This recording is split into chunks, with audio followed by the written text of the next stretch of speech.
Nigeria, a land of faith, of hope, of resilience, but also a land where the cries of the innocent have become a haunting echo across our valleys and our hills.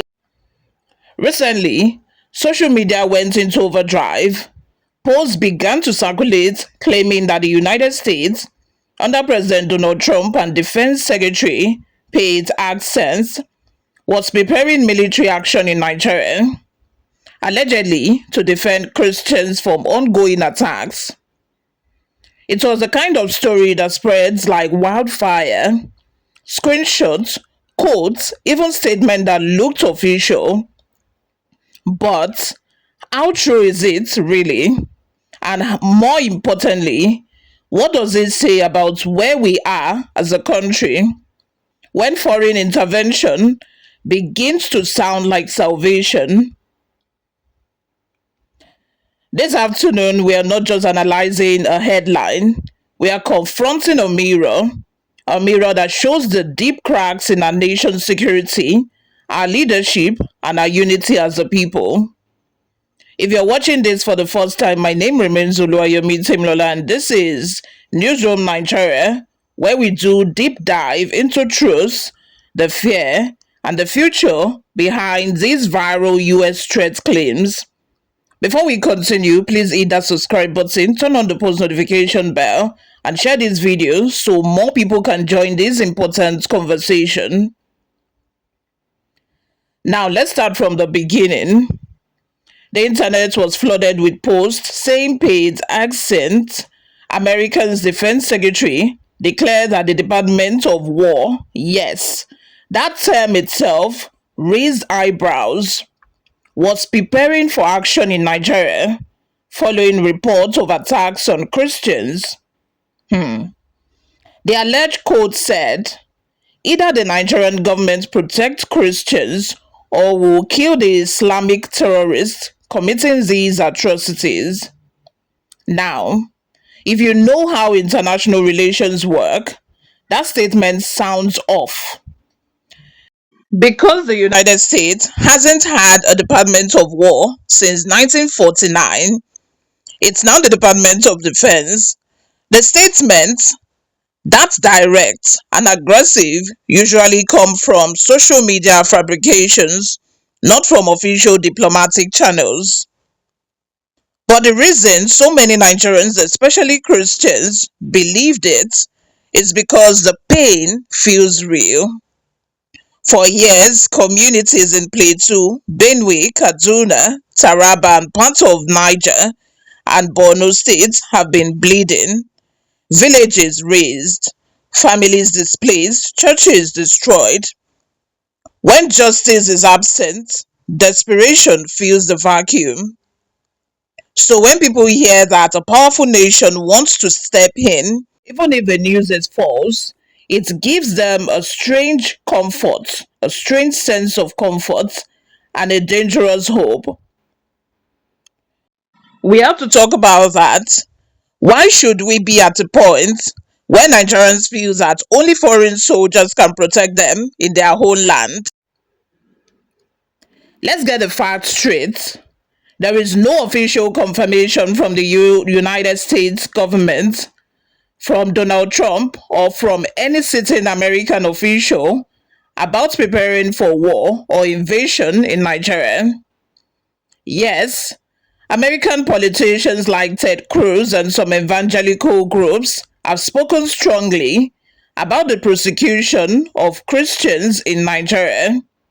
Yes, the United States has in the past designated Nigeria as a country of particular concern over religious freedom issues. But that is a diplomatic classification, not a declaration of war. It's used to pressure governments to improve rights, not to justify invasion. The viral post took these legitimate discussions and exaggerated them into a dramatic, fear-filled narrative. It's digital sensationalism, but it works because it preys on emotion. Still, we can't dismiss the underlying issue. because the evidence against Christians and other vulnerable groups in Nigeria is not fiction. It's been documented by local NGOs, religious councils, and international observers for years. So, why the US invasion is fake, the pain that fuels it is very real. Let's imagine for a moment, hypothetically speaking, that such a threat was true. Could a US president legally or politically launch military action in Nigeria over religions? The short answer is no, not easily. The United States cannot invade a sovereign country without congressional authorization or UN mandate. Nigeria is not an enemy state, it's a partner, an oil supplier, a trade ally, and a key player in African security. But here is the twist. Trump's influence on Christian voters and his foreign policy rhetoric often blur the line between faith advocacy and real military policy. When it talks tough on religious freedom, it is both open fear. So can he make good on such threats? Politically, it's very likely, but rhetorically speaking, it's powerful, and that's the real danger.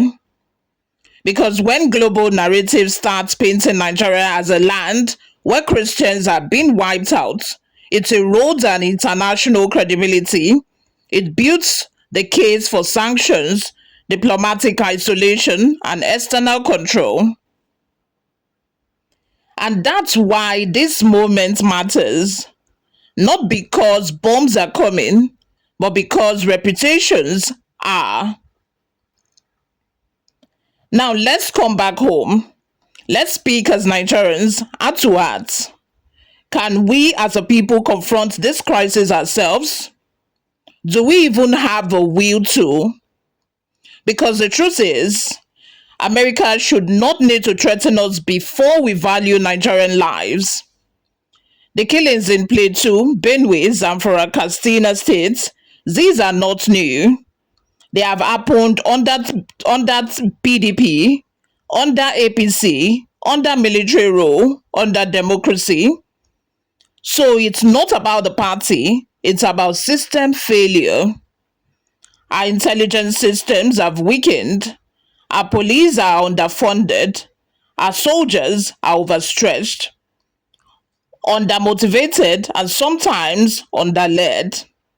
And our justice system barely prosecutes perpetrators. So, the question is not whether we can fight this fight, it's whether we want to fight it honestly. Because if we are being real here, sometimes our government leaders treat insecurity like a business, not an emergency. Contracts, compensations, photo ops instead of real solutions. And in that vacuum of leadership, fake news becomes believable because people have lost faith in the truth. So, yes, Nigeria can fight this fight. We have the men, we have the means, we have a moral right. But what we lack is trust, trust in leadership and trust in justice. Let's talk about the big elephant in the room. Would an American intervention, if it were real, solve a problem? History says otherwise. When America intervened in Iraq, it toppled a dictator but left chaos. When it entered Libya, it removed Gaddafi and the country has not recovered since. Syria, Afghanistan, the list goes on. Foreign intervention often begins with moral justification to protect people, to restore peace, but it ends with dependency, division, and death. Nigeria's problem is not just terrorism, it's governance, and you can't fix governance with drones. So, no, US invasion is not the solution because no foreign soldier understands the soul of Nigeria better than Nigerians themselves. No tell the difference between a herder defending his cattle and a killer disguising as one. No satellites can sense the historical pain between farmer and herder, tribe and tribe, face and face. Only we can. So if intervention must come, let it be internal intervention. Let it be from citizens demanding better, from leaders choosing courage over corruption. Now let's face the present. President Bola Ahmed Tinubu stands at a crossroads. Inherited a security system that's broken and a public that's bristled. And now, with stories like this viral US threat spreading, the world is watching his next move. Here is what his administration must do, and very fast. Take the persecution narrative seriously. Whether exaggerated or not, perception is power. The government must transparently document and persecute religious-based killings so that international critics have no ground to claim inaction. 2. Launch a national truth and reconciliation forum on faith-based violence. Bring Christians and Muslim leaders together publicly, not behind closed doors. Let Nigerians see leaders standing side by side, denouncing hate. They should also reform local security intelligence. Many attacks succeed because communities report danger and nobody listens. Empower local vigilante networks under street law, equip them, train them, and integrate them into national intelligence. And then fight poverty and land injustice. Much of the so-called religious violence has roots in poverty, land competition, and bad governance. Give people livelihoods and extremists lose their grip. Rebuild Nigerians' image abroad. The presidency needs to engage directly with the US, with Christian advocacy groups, and with the media, not defensively but diplomatically. Silence allows falsehood to grow. Engagement reclaims the narrative. If Tinubu fails to act decisively, then even if the US doesn't invade Nigeria, Nigerian sovereignty will still erode through sanctions, diplomatic pressure, and loss of trust. And that, my people, can be more dangerous than war itself. Now, let's be very fair. There are Nigerians who say if America wants to intervene, let them come. Maybe that's the only thing that can stop the killings. And there are others, like Omoyele Sowore, who says no foreign power should touch our soil. We must fix our problems ourselves. Both arguments have emotion and truth. Those who welcome intervention are tired. They have lost loved ones. They have seen their churches and villages burned with no justice. To them, any help, even foreign, is still mercy.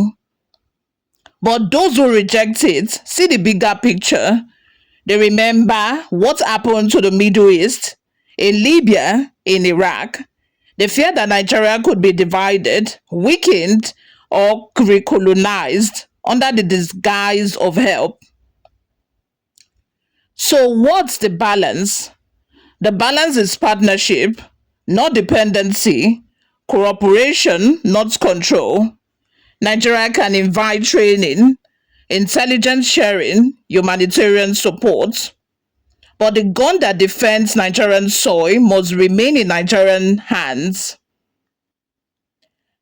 This story began with faith, with Christians crying out for protection, and faith remains central to our survival.